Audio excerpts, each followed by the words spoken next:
Jeudi 8 octobre, on retrouve l'agronome, coach et autrice Nathalie Tanguay pour notre moment de bonheur en agriculture. Oui, bonjour Nathalie. Bonjour Louis-Philippe. On est déjà rendu au 6e pilier de la psychologie positive, un pilier qui est pas anodin en ce moment alors qu'on parle de reconfinement et tout ça, parce que il s'agit de la vitalité, bien manger, bien dormir, faire de l'activité physique, ce sont des choses qui sont importantes.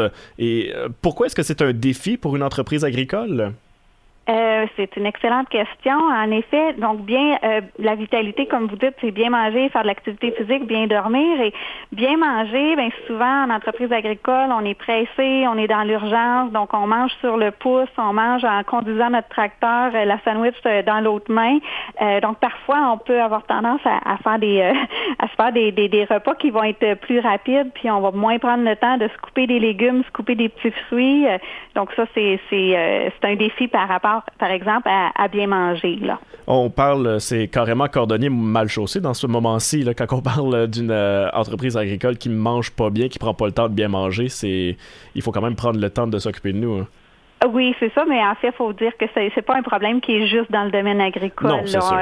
Dans d'autres domaines aussi, on oublie de prendre soin de soi. Ouais, tout le monde oublie de prendre soin de soi, ça c'est absolument certain. Sinon, bien dormir aussi, des siestes, ça peut sembler enfantin, mais pour un adulte, c'est quelque chose qui peut être très recommandable. Oui, absolument. En fait, les siestes aident à contribuer à une meilleure mémoire, ça rafraîchit notre cerveau, ça rafraîchit nos idées, ça nous aide à être plus créatifs. Ce qui est recommandé, c'est des courtes siestes là, de 10 à 30 minutes. Ça nous permet d'éviter de tomber dans un sommeil trop profond où est-ce qu'on se réveille tout croche après, là. Donc, de brèves siestes, c'est vraiment très, très recommandé. Et pour ce qui est des lacunes en activité physique, vous me parliez de la peur du jugement, en fait.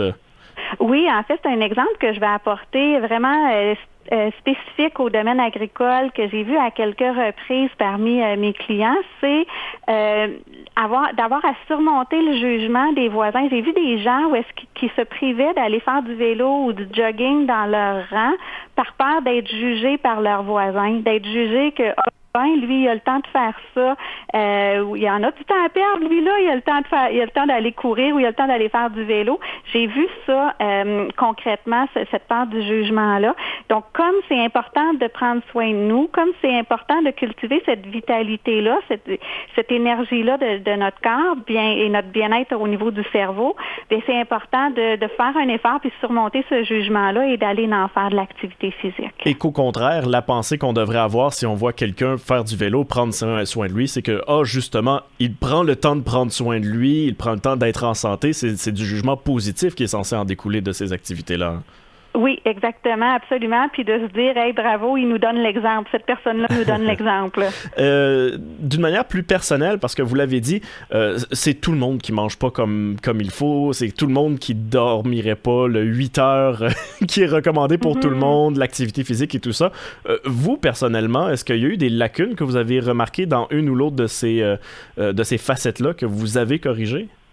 Oui, absolument. En fait, j'ai corrigé, j'amène des corrections sur les trois aspects, mais un exemple que je pourrais donner vraiment concrètement, c'est l'activité physique. Donc, il y a 1 an et demi, j'ai décidé que je me remettais plus à l'activité physique et ce que j'ai fait, c'est que j'ai pris un calendrier, puis à chaque jour que je m'entraînais, là, maintenant, j'ai plus besoin de faire cette petite stratégie-là parce qu'elle est bien intégrée, mais au début, ce que je faisais, c'est que je mettais un collant, on appelle ça un collant ou une gommette, un sticker là, sur le calendrier à chaque fois que je m'entraînais. Fait que ça donne un indicateur visuel et c'est démontré là, par la science que ces indicateurs visuels-là de progression nous aident vraiment là, à intégrer une nouvelle habitude. Et sans être nutritionniste non plus, il faut qu'on prenne ce moment de conscience-là, de se dire, OK, qu'est-ce que je suis en train de manger et de mieux manger, en fait, de bien préparer nos choses. C'est ça. Est-ce que c'est un bon carburant comme pour mon corps? Donc, en ce moment, c'est le temps des pommes, de la pomme du Québec. Ben, c'est le bon temps d'en intégrer dans nos collations et dans